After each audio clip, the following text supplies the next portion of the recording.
E se nada na vida fosse por acaso? Sabe? Nem o sucesso, nem aquele acidente, mas, assim, inexplicável. Hoje, a gente vai explorar uma teoria que propõe exatamente isso. Uma explicação que parece ser lógica para tudo, com um objetivo bem ousado: dar um fim à ideia de acaso. Pensa rápido. Um acidente de carro, uma doença que aparece do nada, uma dívida que você não esperava. Será que esses eventos são puramente aleatórios ou existe alguma lógica escondida por trás deles? Essa é a grande pergunta que a gente vai tentar entender hoje. Geralmente, quando alguma coisa dá errado, a gente recorre a explicações como foi azar, falta de sorte, ou até deve ser o karma. São respostas que tentam botar alguma ordem no caos, mas que no fundo, não nos dão um caminho muito claro para seguir. Ok, vamos mergulhar nisso. O criador dessa teoria, o Elton Wheeler, ele propõe uma virada de chave bem radical. A ideia central é que o acaso simplesmente não existe e que tem uma explicação lógica e que se repete para tudo, absolutamente tudo que acontece com a gente. Então, o primeiro pilar dessa teoria é essa mudança de pensamento. A proposta é deixar de lado a ideia de aleatoriedade e passar a usar uma nova lógica, como se fosse uma lente funcional para decifrar os acontecimentos da vida. Em resumo, a teoria diz o seguinte: nada acontece por acaso. Cada evento, seja bom ou ruim, é na verdade uma criação do nosso inconsciente. E essa criação tem um objetivo muito específico, que quase sempre está ligado às nossas relações mais importantes. Mas como é que isso funcionaria na prática? Bom, a resposta, segundo a teoria, estaria em 4 permissões fundamentais que acabam moldando toda a nossa realidade. O mecanismo central de tudo se baseia nessas 4 permissões que a gente se dá ou não lá no nível do inconsciente. É a permissão para ser quem a gente é, para ter o que a gente deseja, para fazer o que a gente quer e para ir aonde a gente precisa. A falta de qualquer uma delas, diz a teoria, cria um bloqueio, e esse bloqueio se manifesta como um problema na nossa vida. E aqui vem a grande virada de chave. Nessa linha de pensamento, um problema não é um castigo ou por azar. Não, ele é uma ferramenta. Um evento funcional que existe para cumprir uma tarefa muito específica.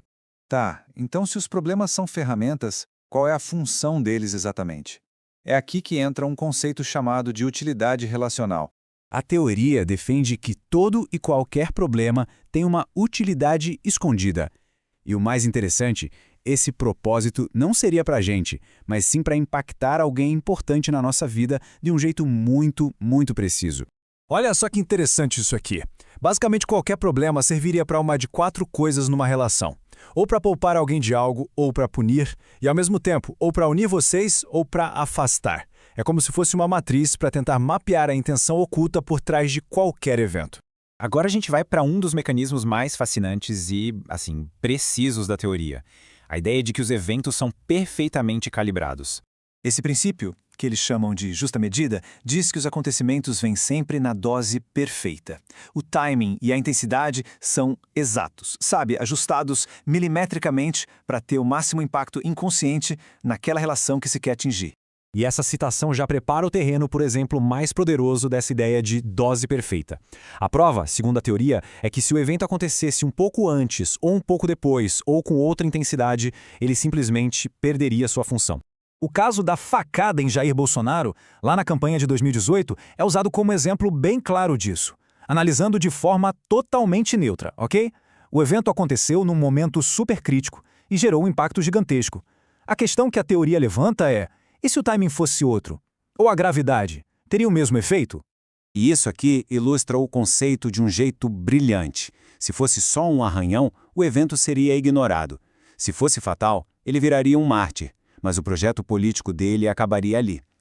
O evento que de fato aconteceu, porém, foi a tal dose perfeita para atingir a utilidade inconsciente de mobilizar o eleitorado e de solidificar a imagem dele. Então, o ponto crucial aqui é que esse evento traumático, apesar de ser algo horrível, serviu a um propósito que estava alinhado com um desejo inconsciente de transformação e de vitória política. Basicamente, o evento o transformou naquilo que ele precisava se tornar naquele exato momento. Certo, entender o passado é uma coisa, mas a teoria quer ir além. A proposta é que, se a gente decifrar essa lógica, também podemos começar a moldar o que vem pela frente. O objetivo final de entender esses padrões não é só ficar na teoria, A ideia é usar esse conhecimento para intervir de forma consciente e, quem sabe, alterar os resultados futuros, quebrando ciclos que não são bons. E o caminho para isso teria 4 passos. Primeiro, diagnosticar a utilidade do problema. Depois, descobrir o padrão que o sustenta. O terceiro passo, que é o pulo do gato, é eliminar a necessidade, ou seja, resolver a questão na relação de outra forma, fazendo o problema perder a função. Com isso, um novo resultado se torna possível. Por exemplo, eles citam o caso de um homem com um padrão de autossabotagem, cujo cachorro ficava doente. A teoria dizia que a doença servia para ele se punir e se afastar da família. A instrução foi quebrar o padrão com um ato de autocuidado, comprar um terno novo. Ao fazer isso, ele teria eliminado a utilidade da doença. E como o problema não era mais necessário, o cachorro melhorou. E isso tudo deixa a gente com uma pergunta final, que é bem provocadora. Se essa teoria estiver certa, e se cada evento na nossa vida tiver mesmo um propósito oculto, que acontecimentos será que a gente está, sem nem saber, escolhendo para nós? Pensar nisso pode mudar o jeito como a gente enxerga tudo.